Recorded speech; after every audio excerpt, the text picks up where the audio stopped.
Buenas tardes, Marcel Felipe, presidente de la Fundación Inspira América, del Museo Americano de la Diáspora Cubana, miembro de la Junta Directiva del Miami-Dade College. Buenas tardes, Marcel, ¿cómo estás? Muy buenas tardes a ustedes y muy buenas tardes a todos. Buenas tardes. Ahí tienes a Andrés. Buenas tardes, Marcel. Andrés, un placer como siempre escucharte. Ileana María. Muchas gracias. Hola, María, buenas tardes. igual. ¿Cómo estás? Buenas tardes. Muy bien, muy bien. Mejor de la cuenta porque tengo entendido que la dictadura castrista ha vuelto al ataque en contra de mi persona y cada vez que eso sucede pues siempre me honra. Es otra medalla que te ponen. El artículo se llama Dime quién te premia y te diré qué buscas, y se refiere al acto en el cual tú, un grupo de exiliados y la fundación le rindieron muy merecido homenaje a Mike Hammer por todo lo que está haciendo como el jefe de la diplomacia estadounidense en Cuba.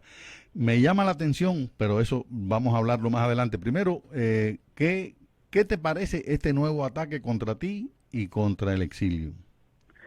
Bueno, mira, la dictadura castrista aparentemente, sabemos, primero que todo sabemos que siempre ha atacado a todo tipo de representante de los Estados Unidos que ha tomado una posición de honra con respecto a la posición cubana. Lo hizo con Jim Cason, que le ponían música de rock and roll hasta las 3 de la mañana, una vez dejaban fecales en su puerta, y lo están haciendo ahora con Mike Hammer, que constantemente lo están acosando en La Habana.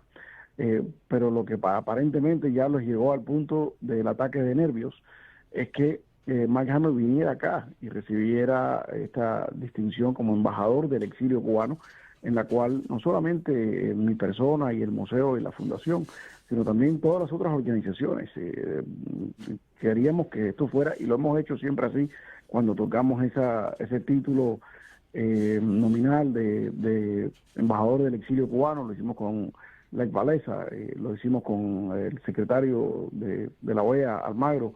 Reunimos a todas las organizaciones, Orlando Gutiérrez, Rosa María Payá, La Brigada, Silveriondo, de Mar por Cuba, para que fuera una cosa representativa y nada de un grupo en particular. Y en ese nombre lo hicimos, y eso aparentemente a ellos les ha dado muy, muy, muy duro. Lo han llamado a Mike Hammer a tener cierta consulta, como ellos le dicen. Creo que ellos saben que Mike Hammer y yo tenemos una cosa en común, que por cierto, también junto con todos los otros líderes del exilio, y es que ya estamos pensando en la necesidad de un plan para la transición en Cuba. ¿Y por qué la necesidad de ese plan? Porque en Cuba ya él mismo lo ve en las calles, en su contacto diario, lo que nosotros sabemos acá por medios como América Radio. La gente ya quiere un cambio, ya la gente se han cansado, ya la gente no le echan la culpa al embargo, ya la gente no cree en ninguna revolución. Todo el mundo sabe que el obstáculo principal es la familia Castro y quieren ese cambio. Y en gran parte lo que frena es una acción más coordinada de parte de Estados Unidos, que en muchos casos, aunque existan personas dentro del gobierno americano que quieran hacer ese cambio, siempre hay otros que dicen, bueno, no existe un plan. Estados Unidos necesita tener un plan para poder tirarse completamente hacia adelante con respecto a esto. La dictadura lo entiende, sabe que estamos trabajando en eso, y les aterra, porque a ellos les aterra todo lo que tenga cualquier tipo de indicia de acabar y terminarles a ellos con su cartel de crimen organizado. Les aterra a cualquier persona que viene con dignidad a defender los derechos del cubano, con honradez. Cualquiera que quiere un futuro digno para Cuba es un enemigo para el gobierno cubano. Y por eso están actuando de esa manera. Y no me sorprendería, por cierto, que termine expulsado el señor Mike Hammer después. Bueno, exactamente. Yo en el artículo este que sacó Granma percibí un detalle de entre los muchos que son propaganda, pero hay un detalle que ellos, a los que ellos pueden darle en su mundo de ficción totalitaria un matiz legal, y es al hecho de que ellos dicen que en este evento estaban personas que ellos en su lista tienen como terroristas, y que por lo tanto este es un embajador, un representante norteamericano que tiene contactos con personas que ellos consideran terroristas. O sea, entonces... Los consideran y los califican oficialmente como sí, terroristas. sí, claro. Entonces, ellos deben haber calculado mucho cómo salir de Mike Hammer. Te digo algo, en la lógica siniestra de ellos, tienen que salir de Mike Hammer, porque Claro. Mike Hammer le está poniendo eso muy malo. Mike Hammer está yendo, se sienta a jugar dominó con 4 tipos que encuentra en el medio de una calle. Conversa con aquellos, conversa con camina aquel, por todas conversa con partes. el otro. Va a ver a un disidente, pero hay 30 personas reunidas allí que no son disidentes escuchando Claro. su mensaje.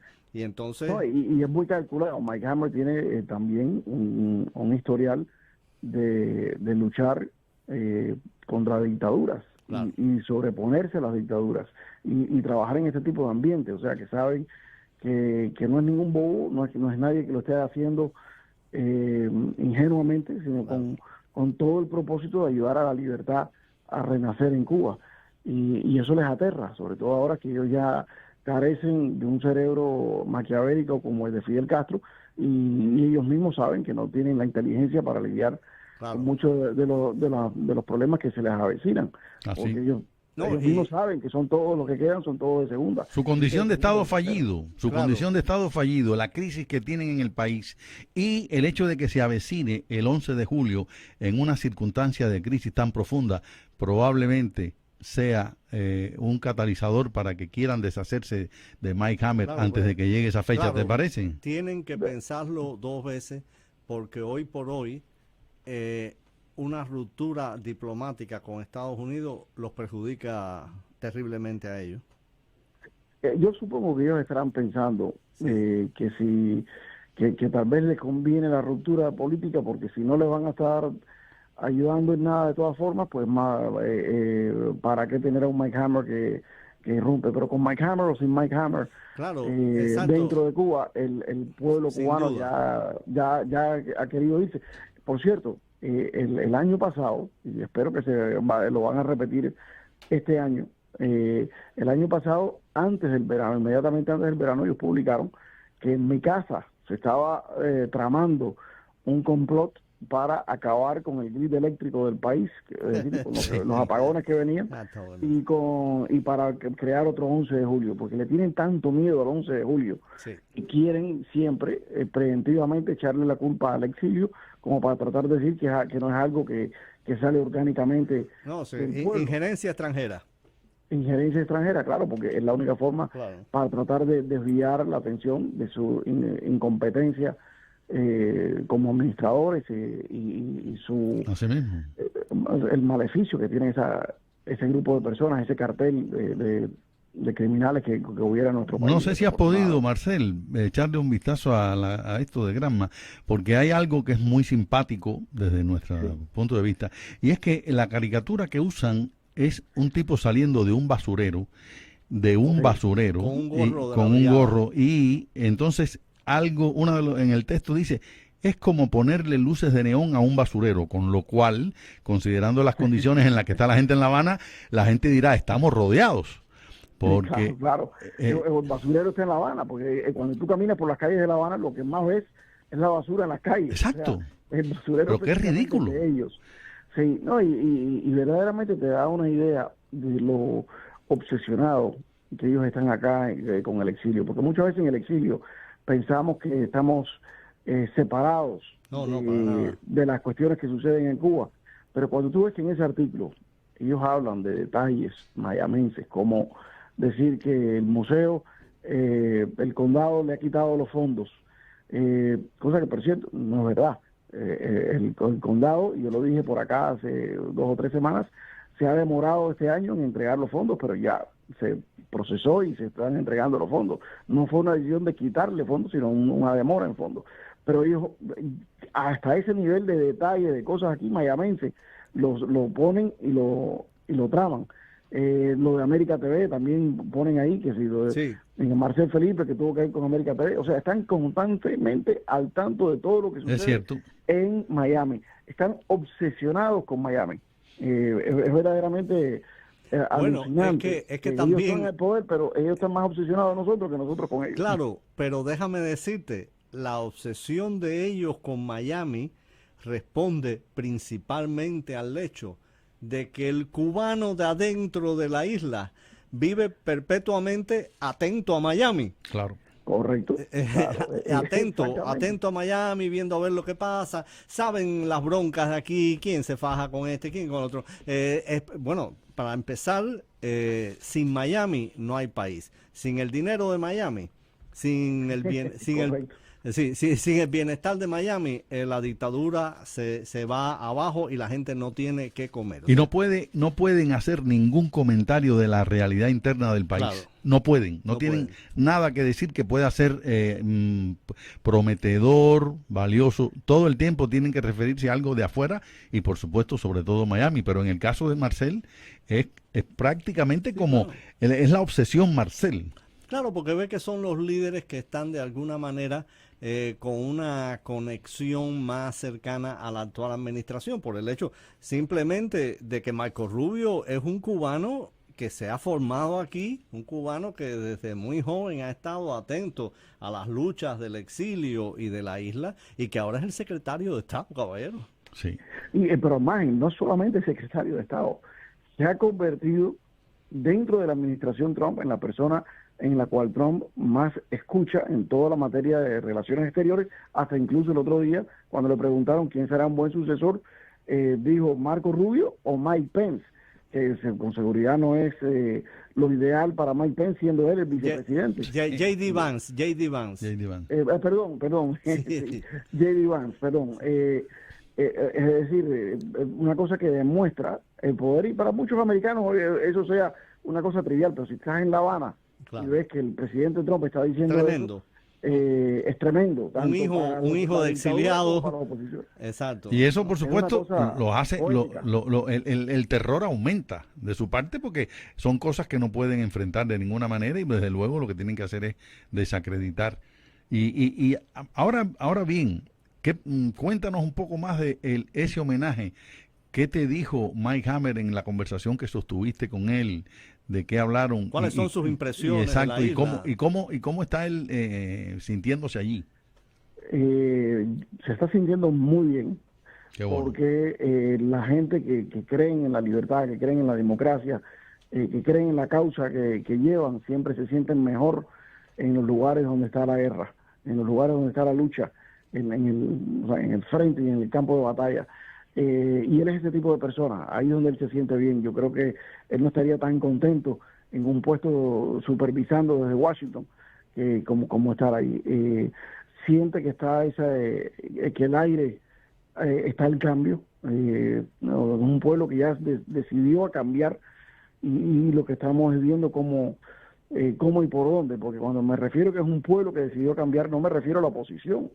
Es como decía Antunes, que el cambio viene cuando no sea solamente líderes de oposición, sino el cubano de a pie y el cubano que está dentro del gobierno, que decide que ya es necesario un cambio. Sí, bueno, vamos a ver una cosa, que a mí esto es lo que me llena de optimismo y tiene que ver con lo que tú dices. Hoy por hoy, las mayores muestras de descontento y las más frecuentes y mayores acciones de protesta provienen espontáneamente de la población, y la oposición no participa casi, pues, bueno, también la oposición también tiene un policía en la puerta, tenemos que recordar eso. Claro. Sí. Y la oposición ha hecho muy buen trabajo en una cosa que no se conoce mucho, pero es importantísimo decir.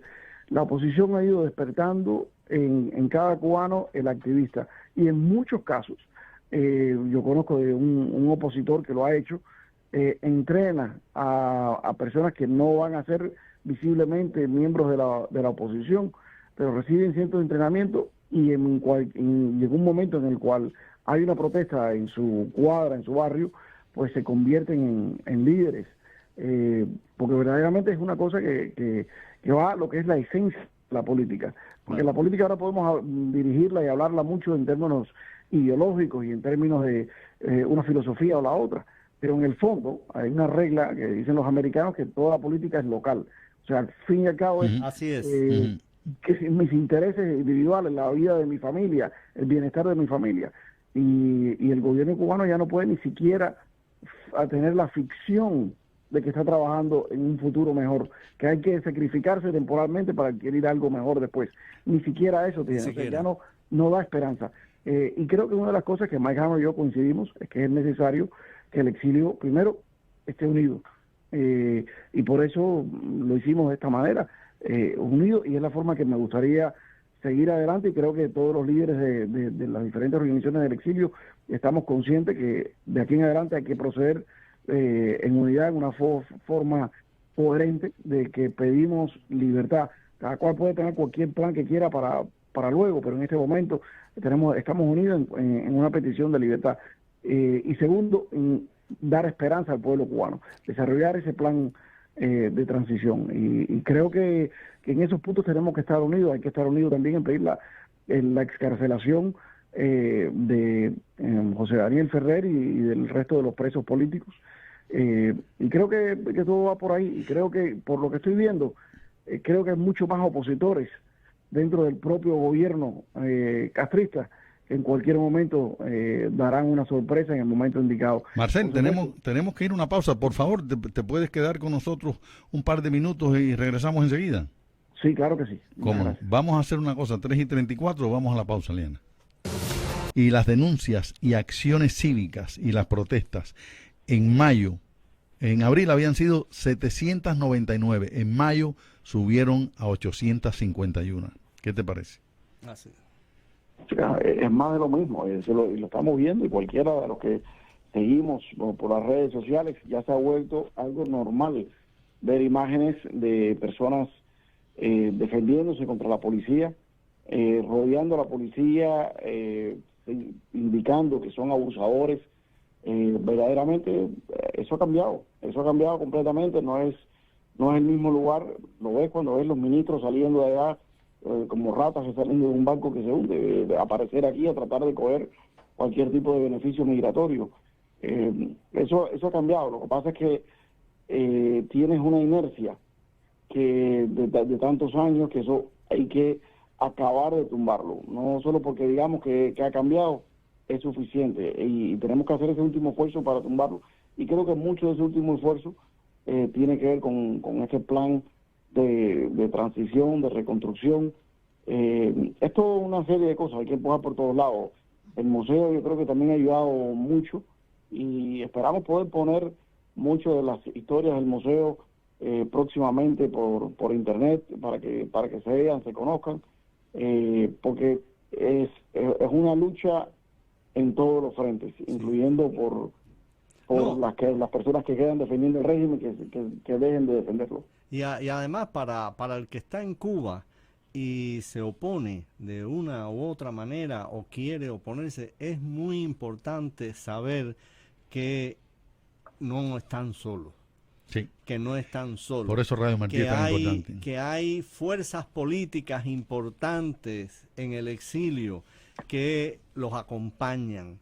Que hay, fíjate que el ataque de Granma se centra en Orlando Gutiérrez Boronat, que es uno de los más, correcto, es uno de los más dinámicos y efectivos activistas que ha tenido la lucha anticastrista en las últimas décadas. El propio Marcel, Rosa María Payá. Ha hecho una enorme labor diplomática.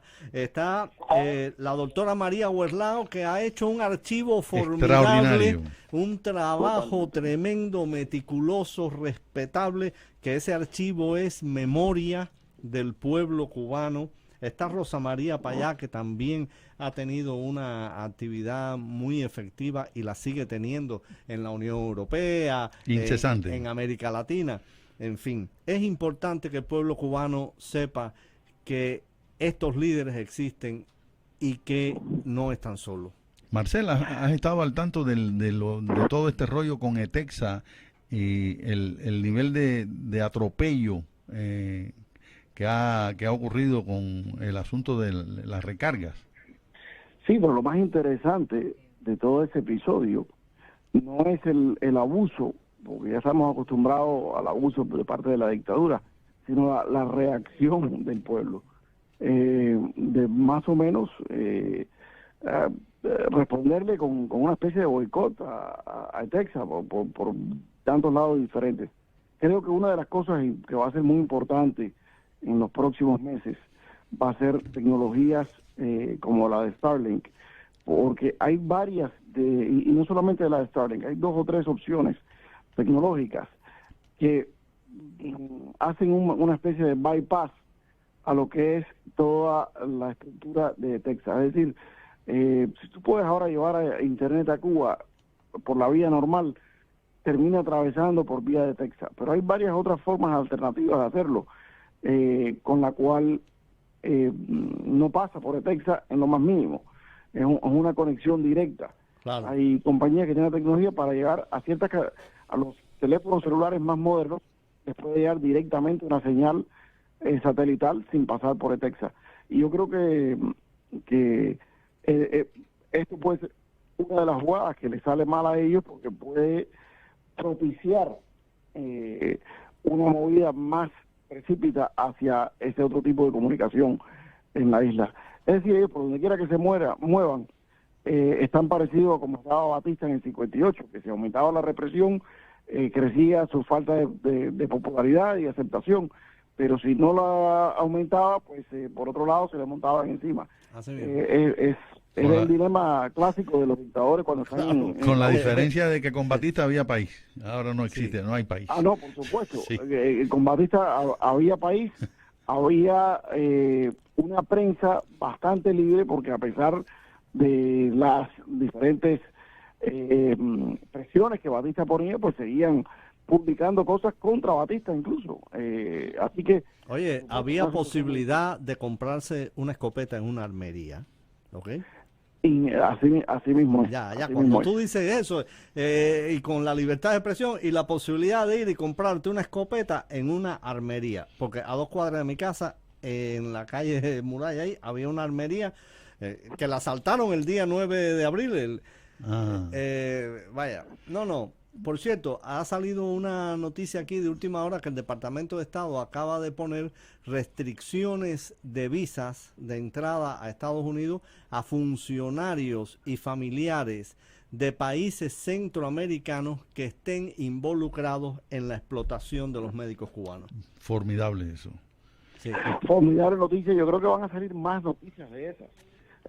Yo creo que a medida el trabajo que ha hecho María Huerlao, que mencionabas, Sí.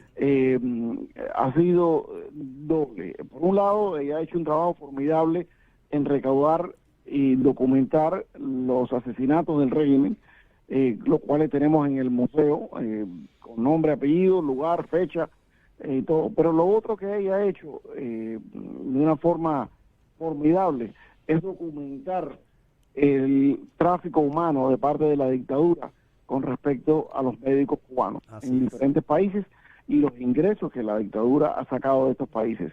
Y eso, por eso ya fue premiada por el Departamento de Estado, y por eso el Departamento de Estado está tomando estas medidas en este momento.